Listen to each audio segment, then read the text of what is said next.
లోక్సభ ఎన్నికలకు ముందే జరగనున్న మహబూబ్ నగర్ స్థానిక సంస్థల ఎమ్మెల్సీ ఎన్నికలకు పార్టీలు సిద్ధమయ్యాయి.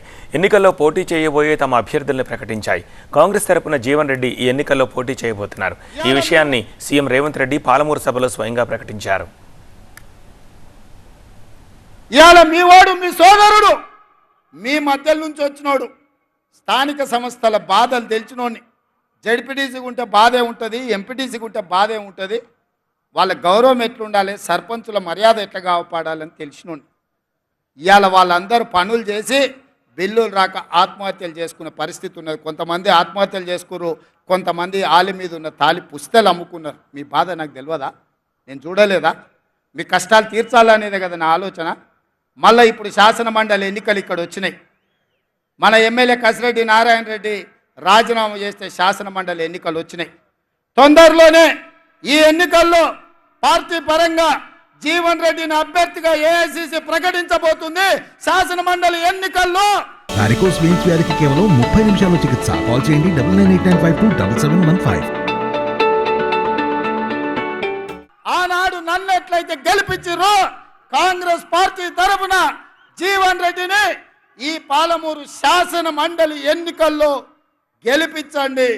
ఈ రాష్ట్రానికి ఈ జిల్లాకు ఉపయోగపడతాడు. ఎంపీటీసీల జడ్పీటీసీల మర్యాద కాపాడతాడు. మీ పెండింగ్ బిల్లులను విడుదల చేపించే బాధ్యత జీవన్ తీసుకుంటాడు, సహకరించే బాధ్యత నేను తీసుకుంటా. ఉప ఎన్నికకు సంబంధించి ఇప్పటికే నోటిఫికేషన్ విడుదలైంది. ఈ నెల 4న నామినేషన్లు ప్రారంభమయ్యాయి.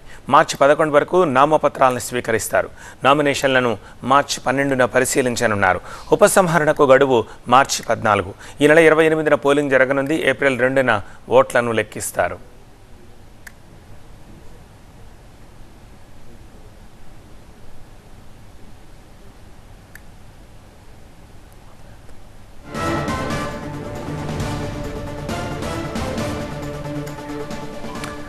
బీఆర్ఎస్ కూడా మహబూబ్ నగర్ స్థానిక సంస్థల ఎమ్మెల్సీ అభ్యర్థిని ప్రకటించింది. నవీన్ కుమార్ రెడ్డి పేరును పార్టీ అధినేత కేసీఆర్ ఖరారు చేశారు. ఉమ్మడి జిల్లా నేతల అభిప్రాయాలు తీసుకున్న అనంతరం కేసీఆర్ నవీన్ కుమార్ అభ్యర్థిత్వాన్ని ఖరారు చేశారు. నవీన్ కుమార్ స్వస్థలం నందిగామ మండలం మామిడిపల్లి. ఆయన గతంలో ఉమ్మడి మహబూబ్ నగర్ జిల్లా జెడ్పీ వైస్ చైర్మన్గా పనిచేశారు.